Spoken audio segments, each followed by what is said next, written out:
Cláudio, Claudinei e Ademir. 3 homens, 3 pais de família, 3 pastores. Hoje ajudam quem está perdido. E hoje o senhor recebe as pessoas como? Chega um drogado na igreja do senhor, o senhor recebe ele como?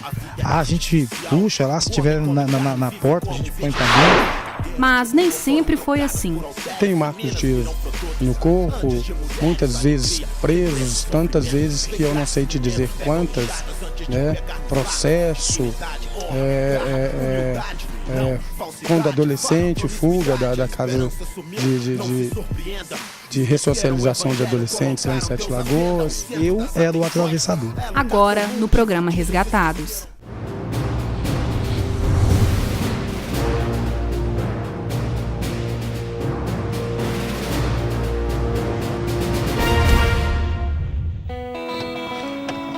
O programa Resgatado de hoje vai discutir a história de pessoas que viviam nas drogas, que eram traficantes e foram resgatados por Deus. E hoje trabalham resgatando vidas.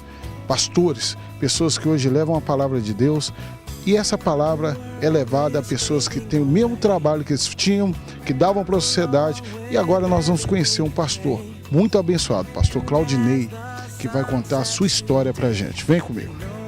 Pois é, pastor, hoje nós vamos conhecer aqui a sua história, a sua família. Amém. Como é que o senhor chegou aqui? Como é que se tornou pastor? Não, vamos ver aí o que a gente pode estar ajudando aí no trabalho, né? Resgatados. Creio que a minha história vai poder ajudar bastante. Claudinei é um dos personagens das nossas histórias de hoje. Ele nasceu em Sabará, na região metropolitana de Belo Horizonte, e bem cedo foi com a família embora para São Paulo. Eu nasci no município de Sabará e os meus pais são de Diamantina, interior de Minas Gerais, e migraram ainda cedo para o estado de São Paulo. Como ele sempre trabalhou em construção civil, o foco da construção era São Paulo, então a família acabou indo para lá. Quando eu cheguei em São Paulo, eu tinha 2 anos de idade. E ali eu vivi, né? Os primeiros anos eu vivi até os 22 anos de idade. Aí após os 22 anos de idade foi que eu mudei para Belo Horizonte a primeira vez, né? Então, o senhor foi criado em alguma periferia de São Paulo. Qual periferia que era essa? Sim, eu fui criado no bairro de Cidade Tiradentes. Na escola, em Cidade Tiradentes, Claudinei descobriu coisas que não estavam na sala de aula. Já começou assim, já desde da porta da escola, né? Porque a escola era complicada? Não, a escola em si não era muito boa. O problema era do portão da escola para fora. Dentro sempre foi muito bem coordenada, né? Creio que, pelo menos no tempo que eu estudei lá, nunca houve assim, nenhum caso de violência extrema, né, ou porte de armas ou droga, né, nunca ficou assim registrado.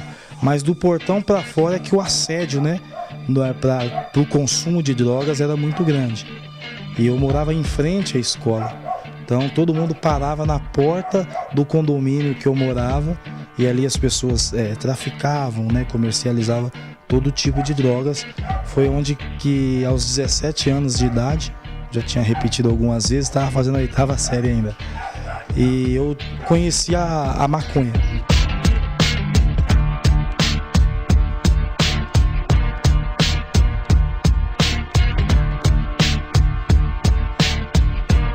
O caminho já estava trilhado. Era questão de tempo. Faltava somente o empurrão dos amigos. Mas chegou um tempo em que a gente vai ficando mais rapaz, né? Vai ficando... começa a sair, começa a ir para os encontros, principalmente roda de samba. Nós íamos muito para as rodas de samba e aí começou a ser constante ver os nossos colegas usando e nós não usávamos. Então, na periferia é uma espécie de status, né? Então a coragem do senhor veio no momento da concorrência, né? O senhor teve que concorrer com seus amigos. A gente foi no momento da concorrência, né? Os amigos usavam, trabalhavam e gastavam todo o seu dinheiro bebendo, consumindo drogas. E no princípio a gente tomou até um susto porque tinha muita menina, muita moça bonita, envolvida, né, no consumo de drogas. Então, como nós víamos que aquilo para eles era normal, então seria normal que nós usássemos também. Então foi onde eu passei a usar a maconha.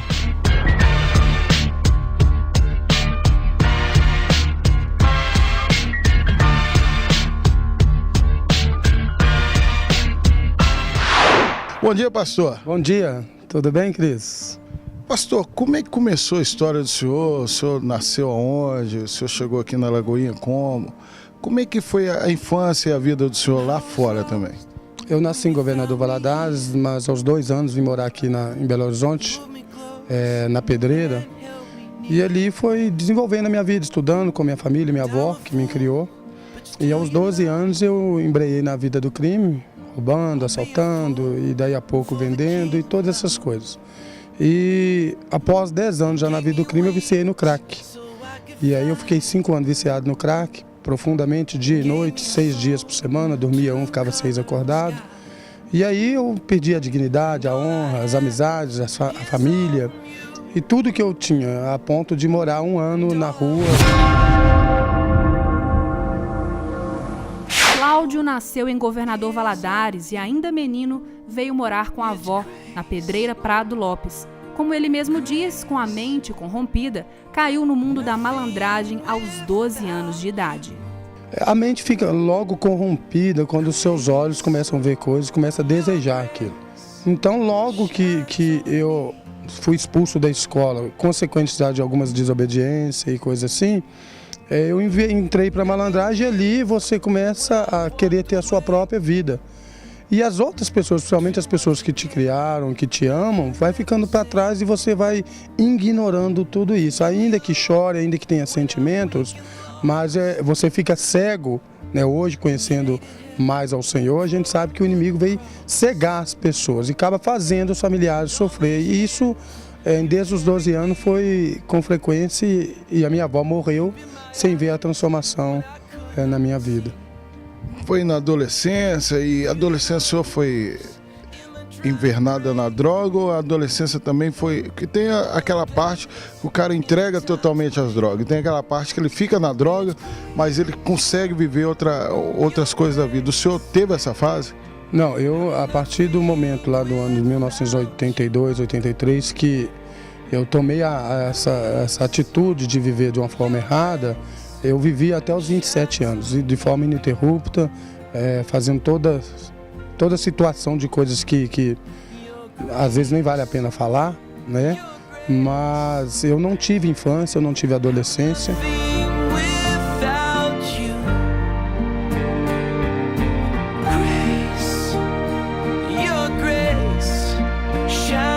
Uma vida assim acaba por criar inimizades. Não foi diferente com Cláudio. Participou de disputas no morro, levou tiros, foi preso, fugiu da casa de recuperação. Vivendo nessa vida, acaba que você arruma inimizade assim, muito comum. E não foi 1, 2, nem 3 vezes que a gente teve guerras contra outras partes do morro, né? No caso, eu sempre morei na parte alta, chamada Favelinha. Então, se tinha guerra com o pessoal da parte de baixo, Carmo do Rio Claro, e às vezes aqui no Terreirão. Mas isso a gente vê hoje que era tudo armadilha, porque nós somos todos criados por Deus. E se alguém não gosta de Deus, não vai gostar de algo criado por Deus, que somos nós. Então, Satanás coloca na mente das pessoas que devem se gladiar um com os outros. E assim muitas pessoas vão se matando, muito jovem morrendo e cheio de futuros, e hoje a gente vê isso acontecendo com mais frequência. Então, mas foram muitas vezes. Tem marcas de tiros no corpo, muitas vezes presos, tantas vezes que eu não sei te dizer quantas, né? Processo, quando adolescente, fuga da casa de ressocialização de adolescentes lá em Sete Lagoas.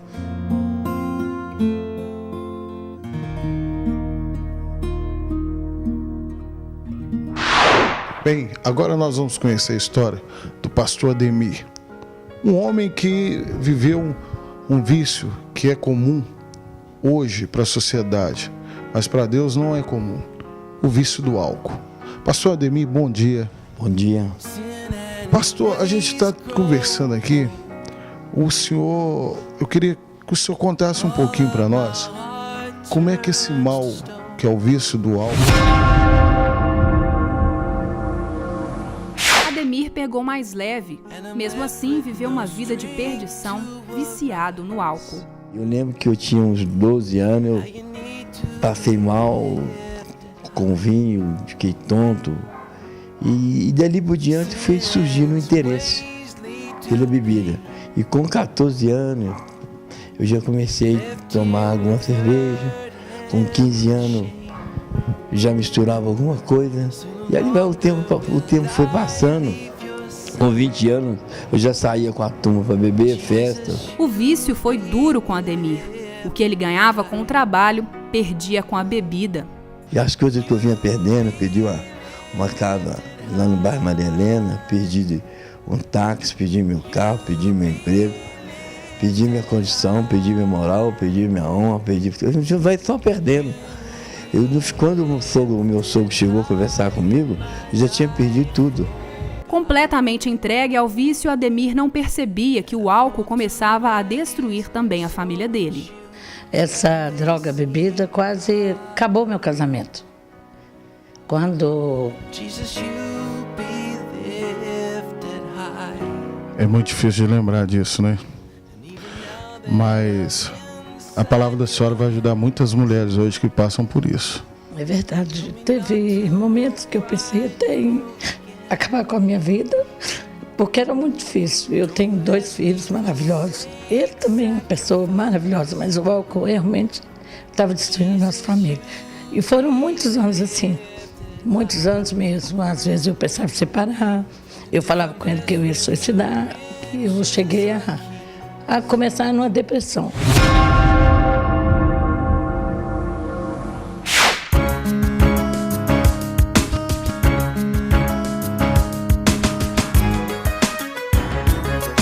Em São Paulo, Claudinei estava enturmado e entrou pra valer nos programas dos amigos e resolve entrar para o tráfico. No tráfico, qual que era a sua função? A minha função, na verdade, eu era atravessador, né? Não havia... O que é atravessador pro cara que tá em casa aí? Para você que nos assiste, o atravessador, na verdade, ele trabalha na contramão do tráfico. Ou seja, existem pontos, né, de venda de drogas e esses pontos têm os rapazes que trabalham. Lá em São Paulo nós costumamos falar, trabalha para os patrões, né? Então eu, na verdade, eu não tinha exatamente um patrão. Eu comprava numa outra região e trazia para dentro da periferia em que eu trabalhava. Então eu comentava com os usuários, olha, eu tenho uma mercadoria melhor do que a mercadoria que eles traficam aqui no bairro. Só que você não pode comentar com o pessoal, você não pode falar, porque se eles souberem que eu estou atravessando, eles vêm e me matam. Tava dando rasteira, né? Exatamente, tava dando uma rasteira neles.